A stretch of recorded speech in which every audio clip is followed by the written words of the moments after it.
Jetzt freue ich mich sehr auf eine Keynote-Speech hier von jemandem, von dem ich schon viel gelesen habe, ihn noch nie getroffen habe. Und ich weiß, er ist ein sehr schlauer Mensch und ich freue mich sehr darauf, was er jetzt sagen wird. Bitte begrüßen Sie mit mir hier auf der Bühne israelischen Verteidigungsminister außer Diensten. Sein Name ist Shaul Mofaz, den 16. Generalstabschef der israelischen Streitkräfte, der jetzt hier sprechen wird.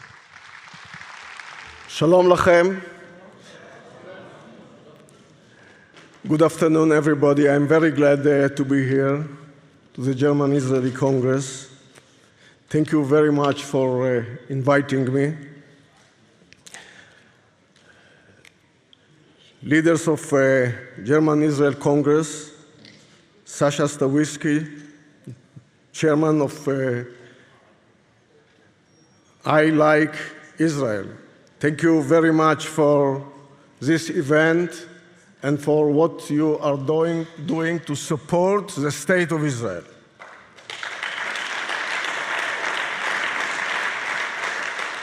The Israeli ambassador in Germany, Yaakov Hadass, thank you for the job that you are doing here. Guests from Israel, distinguished guests. The German-Israel Congress is part of the relationship between Israel and Germany. And knowing the two nations' history, it is necessary for the future of the peoples and the countries. Please continue to do your best job.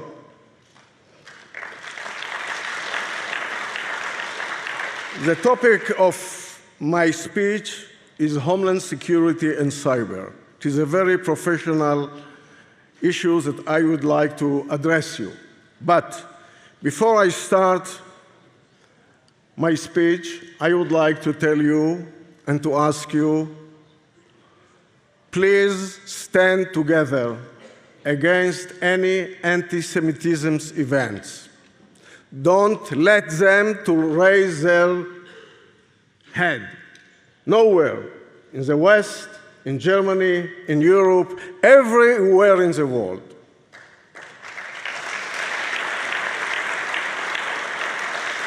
You know, the new movement called the BDS is a different version of anti-Semitism. We will fight against this movement everywhere in the world. Everywhere in the world. And we will not let them to attack and to change the life of the Jewish people and the life of the Israelis in the State of Israel.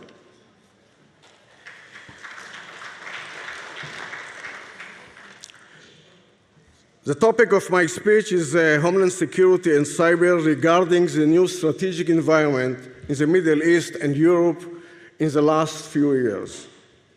When we talk about Homeland Security and Cyber, we are dealing with a level of national and personal security that touches all countries and peoples. In light of the recent events, the global leadership is extremely concerned about developments in the Middle East that are impacting global arena. The horrendous genocide in Syria has resulted in waves of refugees searching for a home in a different country than their land of birth. Within this tremendous influence of immigration, which will continue, hundreds or even thousands of terrorists are taking advantage of the openness of the West. They are penetrating members in sleeper cells in order to wreak havoc in Europe, Asia, Africa, United States, and the free world. It is difficult to predict what will happen in the next few years. However, armed with the knowledge that radical Islamic terrorism will make the utmost and continued effort to harm us is why we must prepare ourselves.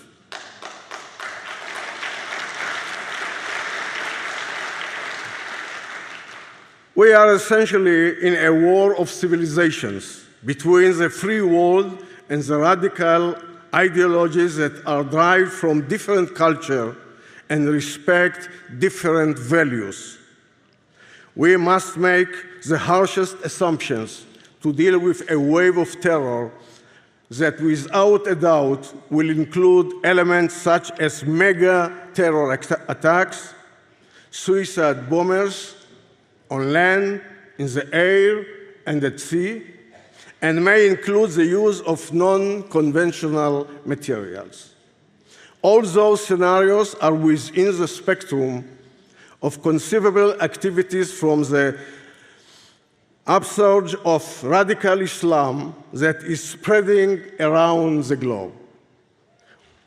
We are faced with a new strategic environment, and it is essential that we construct a collaborative, long-term, comprehensive, and robust response.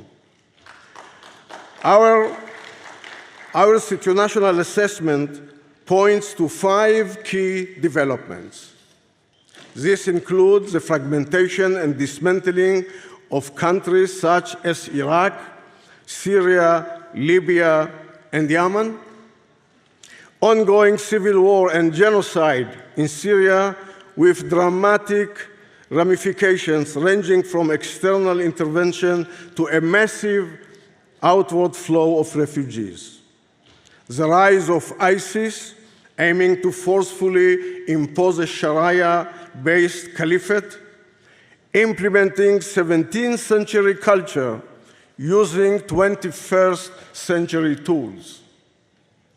Iran as a major destabilizer, continuing to strive from regional hegemony by generating, funding, and directing terror, directly and through proxies.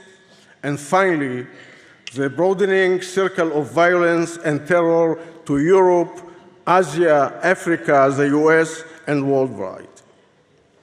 Our assumptions are that the chaotic developments in the Middle East will continue to have significant ripple effects, mainly in Europe, US, Gulf states, and in moderate Sunni countries. We are already witnessing many aspects of a clash of civilizations in the confrontation between radical Sunni Islam and the rest of the Islamic world. ISIS will continue to spread, wreaking havoc locally and projecting violence toward the West and Sunni countries, including suicide and mega-terror attacks. A new reality of long-term instability, uncertainty, and unpredictability requires robust mechanisms and multidimensional and collaborative approach. The required response must combine both defense and offense, along with other dimensions such as perception and narrative shaping. My dear friends, we must adopt an array of steps to reduce casualties and maintain a delicate balance between democratic values and the need to protect national security and interest, mainly in the realm of personal security. My friends, Israel has experienced many difficult situations, and we have developed a unique ability to communicate with civilians in times of emergency. This is our life. We are especially skilled in coordinating local, peripheral, and national emergency units, including rescue, firefighting, and medical services. Israel has been developing technologies and dedicated R&D to assist our security forces in order to improve our counter-terrorism activity. We must adopt a systematic approach, combining strategy and technologies to build an integrated system of systems. The components to this response must include national security policy, crisis management doctrines, interagency organizational culture and mechanisms, and dedicated tactics, techniques, and procedures. Cybersecurity is a key component, as is the installment, implementation, and enforcement of effective immigration observation policies. We must adopt a new and innovative approach to border control, inspection, and detention, including at airports, seaports, and all points of debarkation. In addition, to consider barriers in various dimensions and levels, from robust physical barriers to smart fences, area denial, and monitoring systems. On a personal note, I can tell you that in 2002, when I was Commander-in-Chief of the IDF, of the Israel Defense Forces, we withstood the second Intifada, which resulted in Operation Defensive Shield, a large-scale counter-terrorist offensive. Our priorities were to destroy the terrorist infrastructure, and to the end, we built the security fence. The fence is not only a barrier, but also an example of how smart technologies can help us achieve our goals. The security fence contains sensors that alert us from any breach, and as a result has put an absolute halt in terrorist activities in areas where the fence has been constructed. Beyond that, intelligence, network, and infrastructure enable real-time sharing and collaboration. This includes cooperation on collected data, combined databases, and coordinated target creation.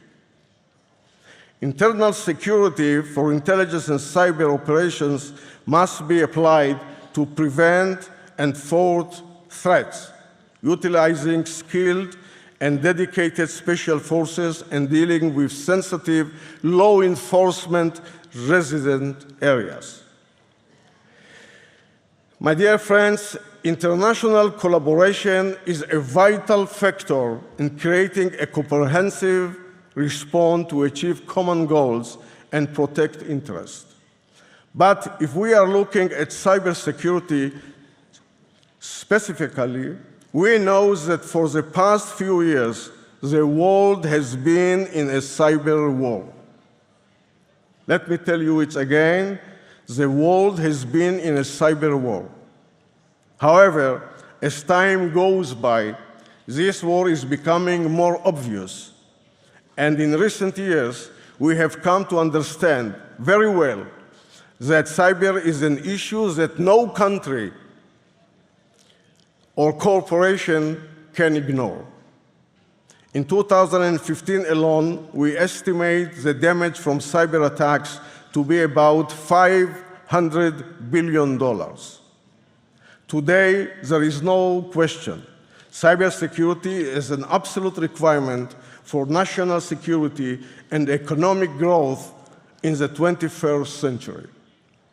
We have to assume, and this is also a fact, that everything is vulnerable and can be penetrated. Our personal information, bank accounts and currency reserves, corporate and security secrets, national and military infrastructures, and more. Everything is vulnerable to cyber attack, changing our way of life in this generation.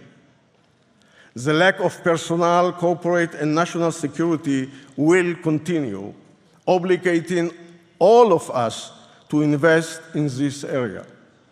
According to the best market analysts, the cybersecurity market will be valued at $200 billion by 2020. And the danger of cyber attacks will result in tremendous damage that could topple organizations and countries. In their report on global danger for 2015, the General Council listed cyber attacks as one of the 5 biggest global threats. From the technological development in the IoT, we all understand that we are at the beginning of a new revolution that is identified by a shift from the era of IT to IoT.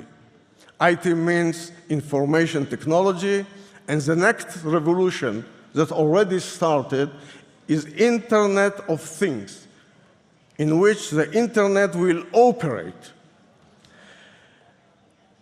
As the topic of IoT matures, connecting people to systems and sensors, the result is that soon billions of sensors will link between systems and people around the world. Our attackers will take advantage of this, which obligates significant defense systems based on new breakthrough initiative technologies. These technologies will require to give maximum cross-platform defense of a national and commercial strategy. Allow me, friends, to tell you that cyber in Israel is a leading technology industry. We are among the foremost countries in the world in this field since we started working on cyber defense years ago. Already in 1998, when I started my post as Commander-in-Chief of the Israel Defense Forces, we identified cybersecurity as a top priority for our research and development teams. Although at the time we called it computer wars.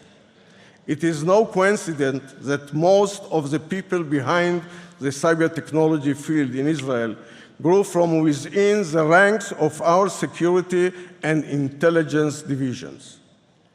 So, what must the Western countries do? First of all, we must recognize the fact that cybersecurity is a critical part of national security, economic growth, and we must apply an appropriate strategy. We have to invest in protection of assets and national interests of all our countries with tailor-made options. We need to develop technological infrastructure with an emphasis on research and development, working hand in hand with government, academia, industry, research, and national security bodies. Cyber must be a central matter addressed in academic and technological institutions of learning. And obviously, international cooperation is a must, given our reality. In summation, I would like to say Homeland and cyber challenges are tremendous given developing threats and dangers. The free world must not surrender to terror, and we cannot cower before terrorism. We must deal with this together through international cooperation in intelligence, technology, and professional experience. The technology is at our disposal, and we must leverage it for our future needs and recognize it as an accelerator of power. The solution for the world has to be a combination of brave leadership, maintaining the values of the free world, and breakthrough technologies. My dear friends, in November this year, the Israeli Export and International Cooperation Institute is conducting a conference and an exhibition on Homeland Security and Cyber. As the president of this conference, in which I volunteer to lead, I encourage you to participate in the upcoming conference. We look forward to welcoming thousands of participants, including country officials and government agencies from around the world, as well as decision makers from multinational companies. I believe that the participants will enjoy the opportunity to meet with Israel's finest security experts, industry leaders, and technological companies. Thank you very much for inviting me. May we all have much success. Thank you very much.